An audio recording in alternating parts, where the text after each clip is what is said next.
The first question of exercise 1.3 is write the following in decimal form and say what kind of decimal expansion each है. इस question में आपको जो भी fraction दिए हुए हैं उनका डेसिमल फॉर्म आपको लिखनी है और ये बताना है कि जो ये डेसिमल एक्सपेंशन आएगा वो कौन से टाइप का है. दैट इज टर्मिनेटिंग डेसिमल है या नॉन टर्मिनेटिंग रिपीटिंग डेसिमल है. अब मैं यहाँ पे नॉन टर्मिनेटिंग नॉन रिपीटिंग नहीं कह रही हूं. क्यों? क्योंकि ये सभी फ्रैक्शन फॉर्म पे हैं, P/Q के फॉर्म पे हैं, सभी इंटीजर हैं और किसी का भी डिनोमिनेटर 0 नहीं है. तो आपका आंसर डेसिमल फॉर्म पे नॉन टर्मिनेटिंग नॉन रिपीटिंग नहीं आएगा. ठीक है, तो सॉल्व करते हैं फर्स्ट पार्ट से 36/100.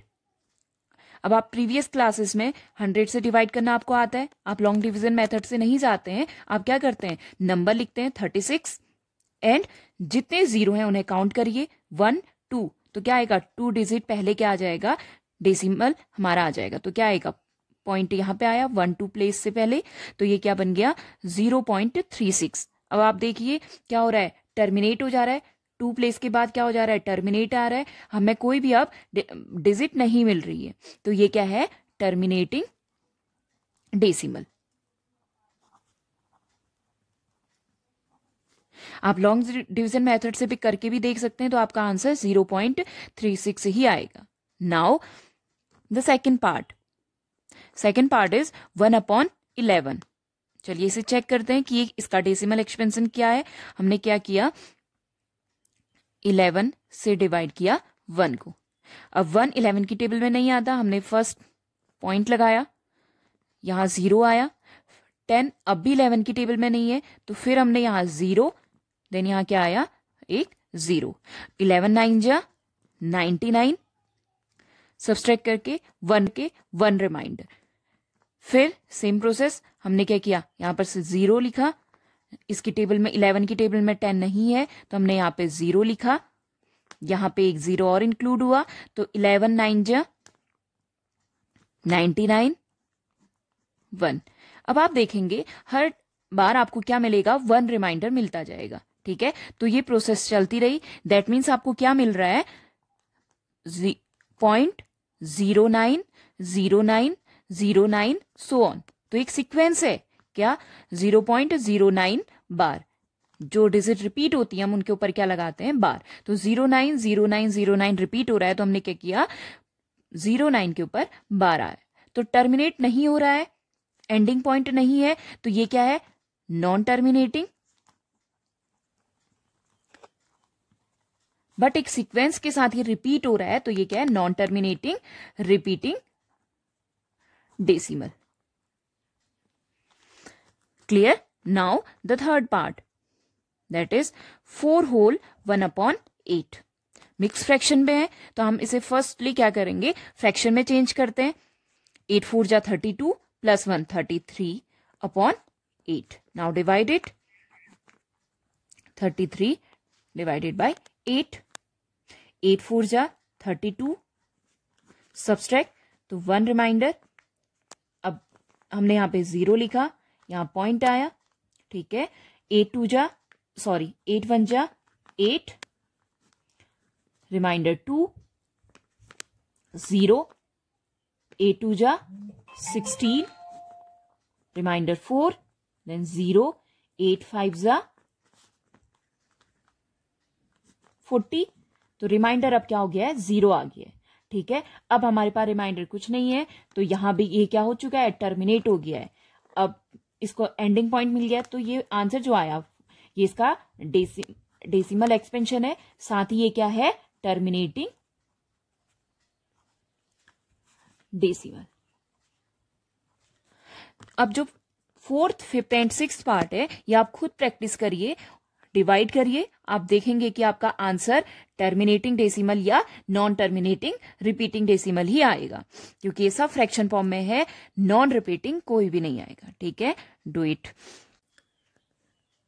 Now the second question is, you know that 1/7 equals to 0.142857 bar.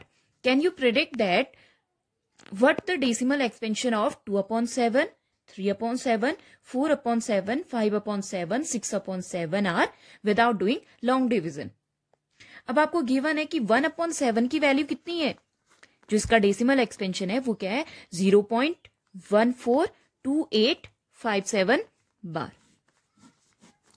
अब आपको ये बताना है कि 2/7 कैसा डेसिमल एक्सपेंशन है, 3/7 क्या है, ठीक है। लेकिन कंडीशन आपको दी है कि क्या आपको डिवाइड नहीं करना है, लॉन्ग डिवीजन मेथड से नहीं करना है, बस जो आपको गिवन है 1/7 इसकी हेल्प से आपको प्रिडिक्ट करना है कि जो डेसिमल एक्सपेंशन आएगा वो किस टाइप का है। So now start the question. 2/7। अब आप क्लियर एक चीज देख रहे होंगे कि हम इसे कैसे लिख सकते हैं, 2 into 1/7, 2 into 1/7 equals to 2 into 1/7 की वैल्यू आपको गिवन है 0.142857 बार। Okay, now multiply it. 2 7 जा 14, तो आपका क्या आया 4, 1 कैरी, 2 5 जा 10, और जो कैरी आया था उसे आप ऐड करेंगे तो कितना आया 1, 2 8 जा 16, कैरी ऐड हुआ 17। ओके, तो आप जब इसे इसी प्रोसेस से करेंगे तो आपका क्या आएगा 0.285714। ओके, तो आप इसके ऊपर क्या आ गया बार।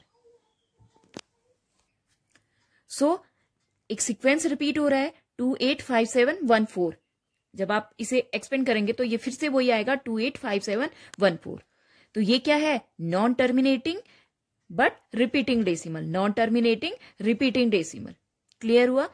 अब नाउ 3/7, इसको भी आप सेम इसी की तरह करेंगे सॉल्व। 3 इंटू 1/7, आपको करना कुछ नहीं है, 3 इंटू वैल्यू रखनी है 142857 बार। सेम प्रोसेस आप मल्टीप्लाई करेंगे, ठीक है, तो आपकी जो वैल्यू आएगी वो आएगी 0.428571 बार। ये भी क्या है नॉन टर्मिनेटिंग रिपीटिंग डेसिमल। इसी तरीके से आप 4/7, 5/7 और 6/7 को सॉल्व करिएगा। हम यहाँ पे 7/7 को इस तरीके से नहीं करेंगे क्योंकि ये कैंसिल आउट होके आपको क्या दे रहा है 1, ठीक है। तो 4/7, 5/7, 6/7 भी क्या आएंगे non terminating repeating decimal. Now the third question is express the following in the form of P/Q where P and Q are integers and Q does not equals to 0। तो जो आपका फर्स्ट पार्ट है वो है 0.6 बार। आपको इसको P/Q के form पे लिखना है जहां पे आपके P और Q क्या होंगे इंटीजर और Q 0 के इक्वल नहीं होगा। तो ऐसे क्वेश्चन को कैसे करते हैं इसे देखते हैं। हम अज्यूम करेंगे, सबसे पहले आपको पता है 0.6 बार है क्या 0.6666 सो ऑन। तो हम कंसीडर कर रहे हैं let x equals to 0.66 so on. अब हम मल्टीप्लाई कर रहे हैं 10 से, क्योंकि हमें ये प्लेस को शिफ्ट करना है डेसिमल को, तो हमने क्या किया बोथ साइड 10 से मल्टीप्लाई किया। तो आंसर क्या आएगा, सोल्यूशन क्या आएगा 10 इंटू एक्स इक्वल्स टू, जब आप 10 से मल्टीप्लाई करते हैं तो क्या होगा डेसिमल शिफ्ट होता है 1 प्लेस, 10 से मल्टीप्लाई कर रहे हैं तो 1 प्लेस शिफ्ट होगा। तो आपका क्या आया 6.66 सो ऑन, ठीक है। तो ये क्या है 10x इक्वल्स टू, मैं इसे ऐसे लिख सकती हूं 6 प्लस 0.666 लिख सकती हूँ ना, ब्रेक किया है 6.66, तो ये क्या है 6 प्लस 0.666 सो ऑन।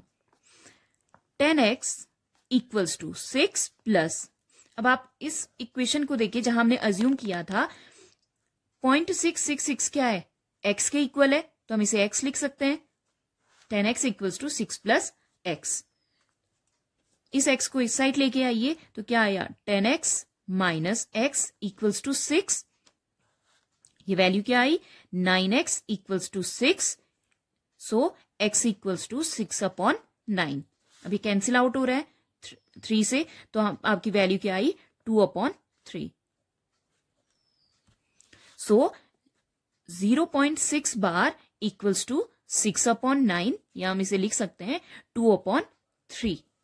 तो ये क्या है, P/Q के फॉर्म पे है, और जहां इसका डिनोमिनेटर और न्यूमरेटर दोनों क्या है, इंटीजर है, और डिनोमिनेटर 0 के इक्वल नहीं है। तो 0.6 बार की जो फ्रैक्शन फॉर्म है वो क्या है, 2/3।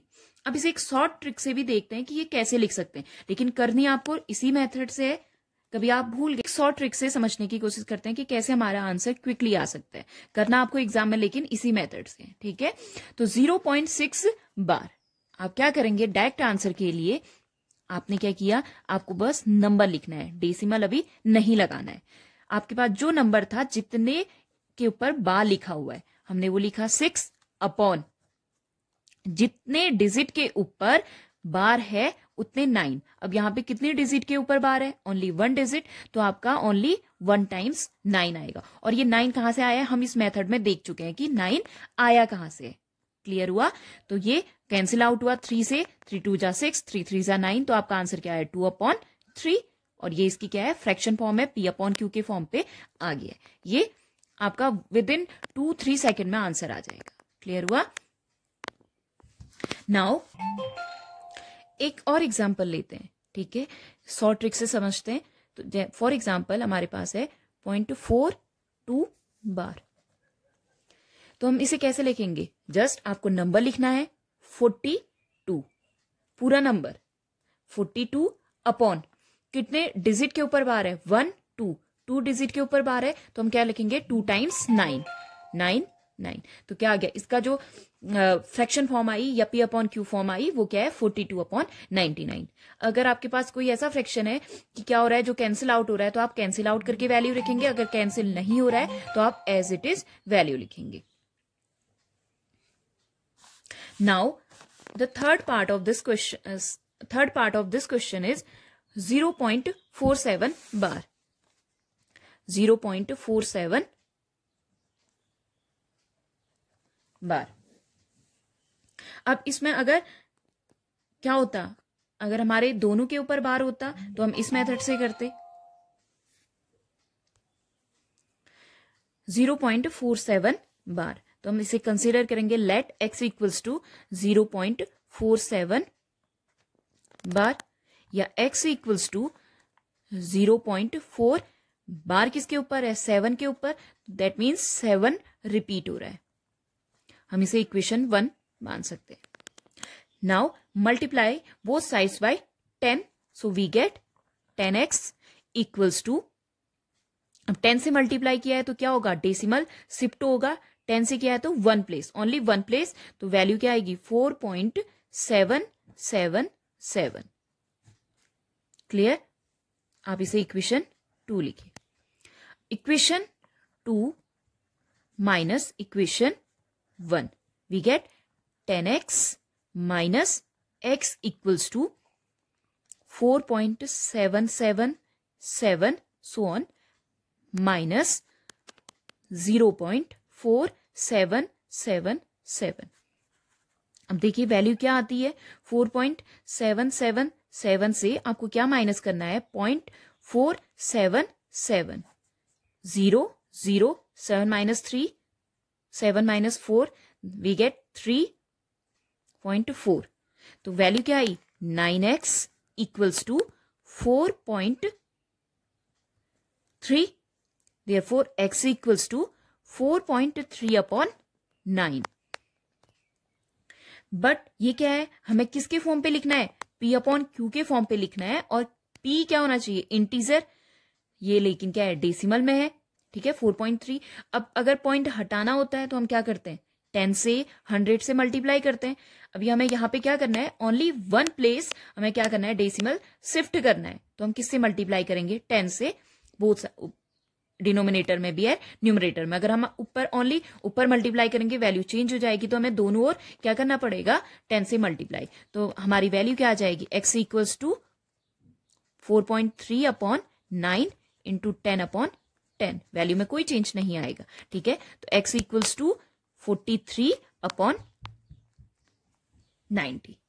तो ये इसकी क्या हो गई, फ्रैक्शन फॉर्म हो गई, जो क्या है P/Q के फॉर्म पे है, और ये दोनों इंटीजर हैं, डिनोमिनेटर क्यू के इक्वल नहीं, सॉरी 0 के इक्वल नहीं है। अब इस क्वेश्चन को भी शॉर्ट ट्रिक से समझते हैं कि ये कैसे 43/9 विद इन 5 सेकेंड में हमारा आंसर आ सकता है। ठीक है, क्वेश्चन क्या है, 0.47 बार। जैसे मैंने पहले एग्जांपल में कहा था, आपको क्या करना है, सबसे पहले नंबर लिख लीजिए। पूरा नंबर क्या है 47, तो हमने लिखा 47। अब पहले क्वेश्चन में तो क्या था, सबके ऊपर बार था, तो हमको अपॉन हम उतने 9 लिख ले रहे थे, बट यहाँ पे सबके ऊपर बार नहीं है, ओनली 1 डिजिट के ऊपर बार है, 4 के ऊपर बार नहीं है। तो हम क्या करेंगे, 47 माइनस पूरा नंबर लिखा और जिसके ऊपर बार नहीं है उसे उसमें से सब्सट्रैक्ट कर दीजिए। 47 माइनस 4 अपॉन जितने के ऊपर बार था हम उसके लिए क्या लिख रहे थे, 9। ओनली 1 टाइम एक ही डिजिट के ऊपर बार है, तो हमने क्या लिखा 9, एंड जिसके ऊपर बार नहीं है उसके लिए क्या आ जाएगा 0। क्या करना है, नंबर लिखना है 47 जो पूरा नंबर है, माइनस जिसके ऊपर बार नहीं है, जितने डिजिट के ऊपर बार नहीं होगा। अगर यहाँ पे 14 होता, 14 होता, हम -14 करते। ठीक है, तो 47 माइनस 4 अपॉन सबसे पहले जिसके ऊपर बार है उसके लिए उतने 9, एक के ऊपर बार था हमने एक टाइम 9 लिखा, एंड जिसके ऊपर बार नहीं है, जितने डिजिट के ऊपर बार नहीं है उतने डिजिट हमने क्या करने हैं, 0 लिखने। तो एक था यहाँ पे, तो हमने उसी के लिए 0 लिखा। तो वैल्यू क्या आ गई, 47 माइनस 4, 43/90। तो ये क्या हो गई, इसकी फ्रैक्शन फॉर्म।